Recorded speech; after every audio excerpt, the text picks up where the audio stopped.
la diva. On donnait à Favart Mosé, Tamburini, le basso cantant des ténors Rubini, devaient jouer tous deux dans la pièce.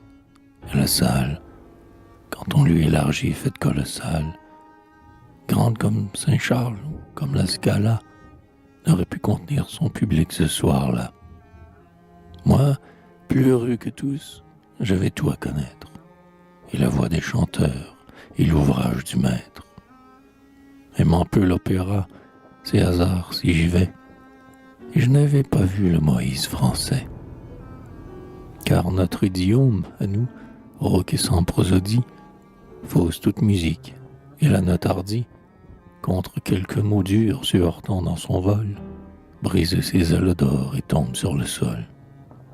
J'étais là, les deux bras en croix sur la poitrine, pour contenir mon cœur plein d'extase divine, mes artères chantant avec un sourd frisson, mon oreille tendue et buvant chaque son.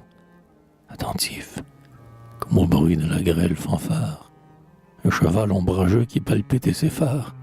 Toutes les voix criaient, toutes les mains frappaient. À force d'applaudir, les grands blancs se rompaient.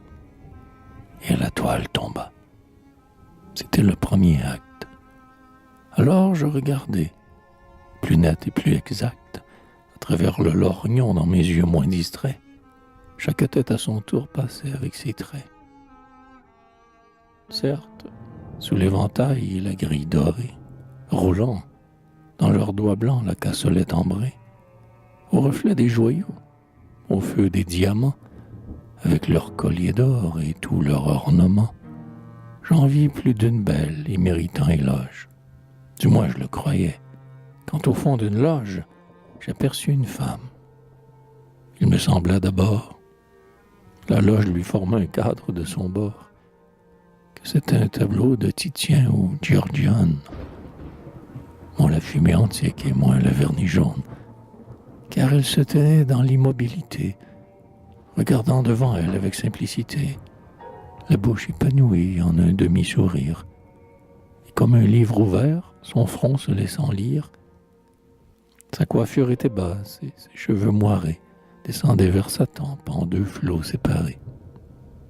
Ni plumes, ni rubans, ni gaze, ni dentelle, pour parure et bijoux, sa grâce naturelle. Pas d'œillade hautaine ou de grands airs vainqueurs, rien que le repos d'âme et la bonté du cœur. Au bout de quelque temps, la belle créature, se lassant d'être ainsi, prit une autre posture. Le col un peu penché, le menton sur la main, de façon à montrer son beau profil romain.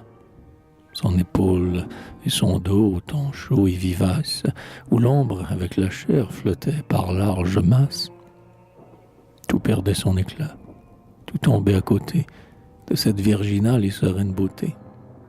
Mon âme tout entière à cet aspect tragique ne se souvenait plus d'écouter la musique. Dans cette morbidesse et se laisser aller était chose charmante et douce à contempler.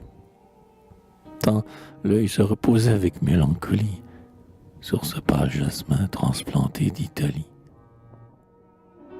Moins épris des beaux sons qui prit des beaux contours, même au parleur spiégard, je regardais toujours. J'admirais à part moi la gracieuse ligne du col se repliant comme le col d'un cygne, l'ovale de la tête et la forme du front, la mépurée correcte avec le beau bras rond.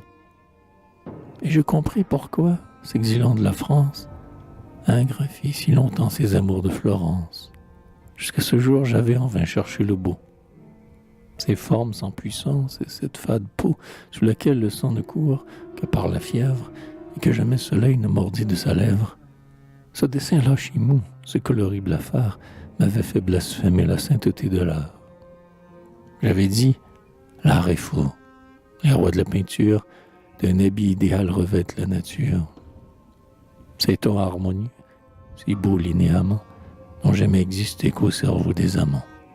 J'avais dit, n'ayant vu que la laideur française, Raphaël a menti comme Paul Véronèse. Vous n'avez pas menti, non, maître. Voilà bien le marbre grec doré par l'ambre italien, l'œil de flamme, le teint passionnément pâle, blond comme le soleil sous son voile de hâle. Dans la mate blancheur, les noirs sourcils marqués, le nez sévère et droit, la bouche au coin arqué, les ailes de cheveux s'abattant sur les tempes, et tous les nobles traits de vos saintes estampes. Non, vous n'avez pas fait un rêve de beauté, c'est la vie elle-même et la réalité. Votre Madone est là, dans sa loge elle pose, près d'elle vainement l'on bourdonne et l'on cause.